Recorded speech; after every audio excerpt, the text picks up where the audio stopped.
News केंद्र चॅनलला like व सबस्क्राईब करा। महाराष्ट्र एज्युकेशन सोसायटी विद्यामंदिर रौप्य महोत्सवी वर्षाचा उद्घाटन समारंभ संपन्न।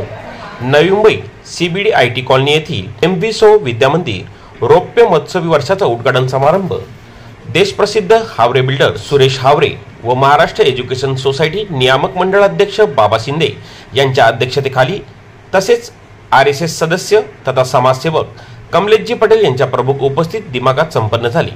या कार्यक्रमाची सुरुवात विद्येचे प्रतीक देवी सरस्वतीची वंदना व ज्ञान ज्योतीची प्रतीक म्हणून दीप प्रज्वलन म्हणून महामानवांना अभिवादन करून करण्यात आली। अतिथी प्रमुख पाहुण्यांचे स्वागत सन्मान तसेच स्वातंत्र्य काळापासून त्या आजपर्यंतच्या शैक्षणिक संस्थेचा हा प्रवास संघर्षाबाबत महाराष्ट्र एज्युकेशन संस्थेच्या शैक्षणिक क्षेत्रातील भरीव कामगिरीबाबत यावेळी माहिती देण्यात आली। MVSO विद्यामंदिर बेलापूर शाळेत वर्षभरातील विविध खेळ स्पर्धा कला क्षेत्रात नाविन्यपूर्ण यशस्वी व उल्लेखनीय कार्य करणाऱ्या विद्यार्थ्यांचा प्रशस्तीपत्रक व सन्मान चिन्ह देऊन गौरव करण्यात आला।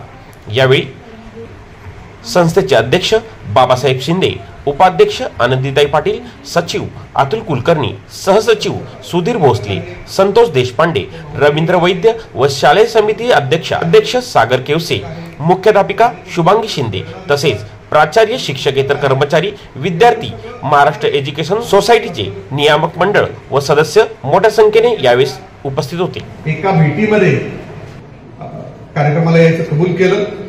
मी महाराष्ट्र एज्युकेशन सोसायटी आणि MVSO विद्यामंदिर याच्या वतीने त्यांचा शतशः ऋणी आहे।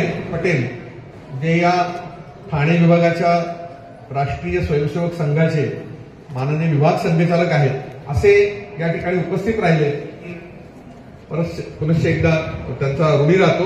बघितलं असेल तर राष्ट्रीय एज्युकेशन सोसायटीच्या नियामक मंडळाचे अध्यक्ष आहेत श्री बाबासाहेब शिंदे सर, उपाध्यक्ष आहेत माननीय सौ आनंदीताई पाटील मॅडम, सचिव आहेत डॉक्टर अतुल कुलकर्णी सर आणि सहसचिव आहेत सुधीर भोसले सर।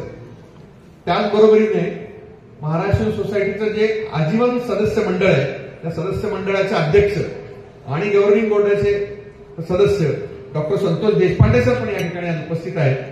मी या सर्वांचं आम्हाला या सगळ्या उपक्रमामध्ये कायम त्यांचं सगळ्यांचं सहकार्य असतं याचं या ठिकाणी आभार व्यक्त करतो।